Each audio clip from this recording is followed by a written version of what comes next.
Fala pessoal, beleza? Professor Roberto Guimarães na área para falar com vocês sobre liberalismo e crise de 29.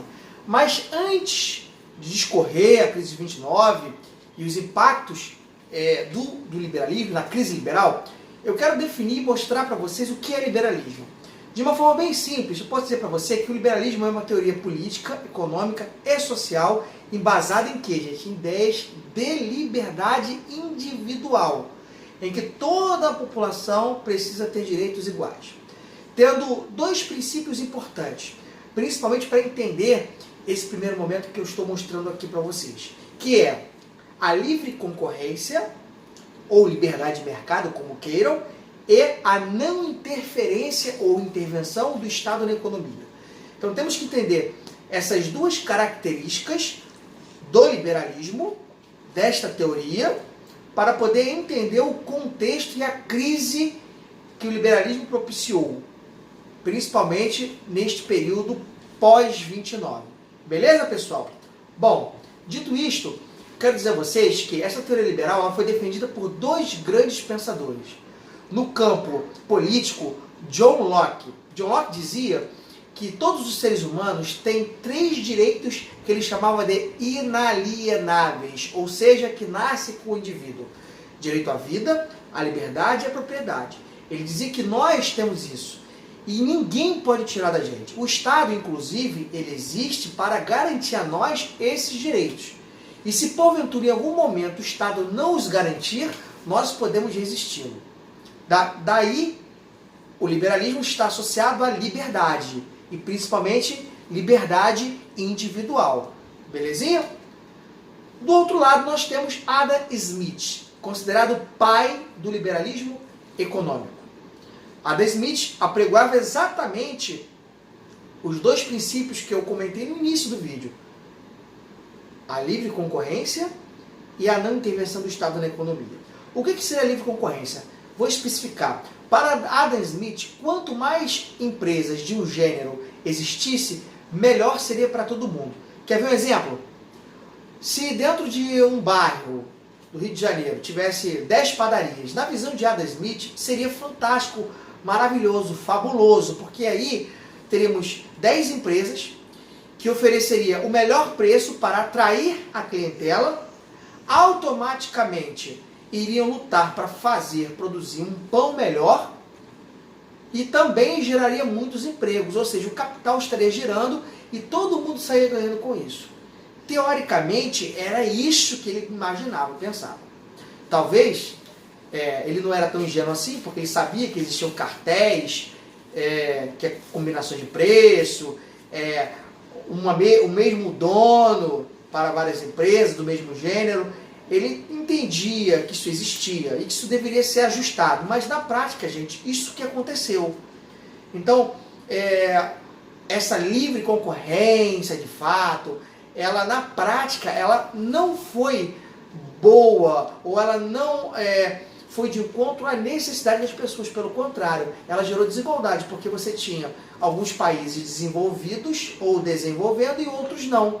Então, não se trouxe uma uniformidade neste sentido. Então, não possibilitou, de fato, uma liberdade individual que pudesse abarcar todo mundo. Então, o liberalismo passa por uma crise. Essa crise, vocês podem ver na imagem aqui, um jornal, uma manchete, um jornal famoso, Wall Street Crash, a quebra da Bolsa de Wall Street, a queda da Bolsa de Nova York. Os americanos, a sua bolsa ela quebra, justamente por conta de uma crise de superprodução, como vocês podem ver aqui.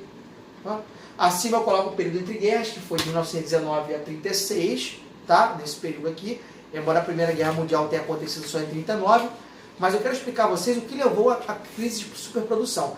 Voltemos à Primeira Guerra Mundial.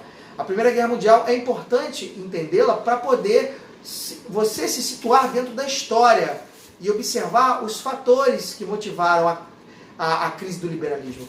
A Europa ela saiu destruída, arrasada após a Primeira Guerra Mundial, arrasada, dependendo de um país que pudesse dar a ela a condição de reerguimento, a Europa que eu digo. Os americanos saem na frente. eles passam a abastecer todo o mercado europeu e até emprestando dinheiro para a recuperação desses países. E passa a se produzir muito em larga escala. E não há controle do Estado. Lembra, um dos princípios do liberalismo, os Estados Unidos era pautado sob a égide liberal, a bandeira liberal dos americanos. Não intervenção do Estado. Então, ó, deixar e fazer, deixar e passar. Ó, vamos embora. O Estado não vê, finge que não está vendo. A economia está se autorregulando. Só que chegou o momento que se produziu e não tinha para quem vender. Porque a Europa rapidamente se recupera após a Primeira Guerra Mundial. E os europeus passam de forma ainda muito morosa, mas se organizar, se reerguerem. Aí, óbvio, não tinha o controle estatal, não se tinha o olho do Estado, tudo colapsa. Aí qual é o auge disso? O auge é a quebra da Bolsa de Nova York, onde se tinham ações, essas ações elas passam a valer nada, e muita gente quebra, falha do dia para a noite. O cara dormiu milionário e acordou pobre. Então você imagina o caos.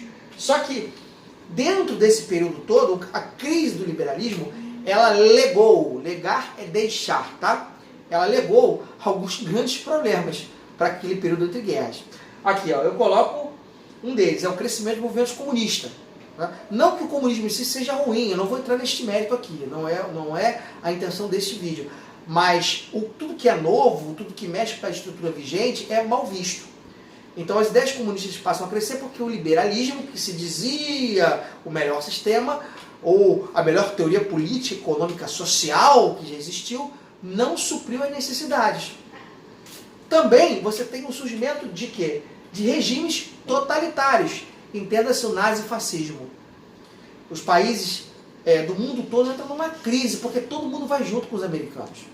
E o nazifascismo é uma resposta a essa crise liberal, a miséria que a crise liberal vai levar aos países. Porque começa nos Estados Unidos e se espalha pelo mundo inteiro. Qual a consequência? A crise mundial. O Brasil, por exemplo, nós éramos o maior vendedor, exportador de café, por exemplo. Os americanos eram o nosso maior comprador. Os americanos simplesmente param de comprar. E colapsa toda a economia brasileira, por quê? Muitos banqueiros que financiavam a produção de café vão falir do dia para a noite, empresários, fazendeiros também, e o país entra numa crise profunda. E a rebote, como eu falei anteriormente, todo mundo, todos os países que existem no mundo, que seguem o ideal americano, entram também. Tá? Os americanos, óbvio, vão precisar dar uma resposta ao mundo. A resposta ao mundo é o New Deal, é um novo plano econômico, que vai ser capitaneado, dirigido pelo economista John Maynard Keynes. Daí a expressão keynesianismo. Ele vai propor a seguinte coisa: olha, o sistema liberal se mostrou ineficiente. O Estado precisa, de alguma maneira, interferir sim nas atividades econômicas. Mas como é que se dá essa interferência?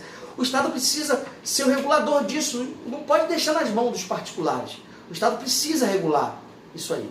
Então, por exemplo, grandes obras de infraestrutura vão ser feitas nos Estados Unidos para poder empregar pessoas, e automaticamente pessoas empregadas vão ter seu salário, com o salário vão poder comprar. Então ele consegue em 5 anos reestruturar a economia americana. Tá? Mas qual é, na verdade, o final disso, ou a consequência disso? Aqui, o fim do liberalismo econômico.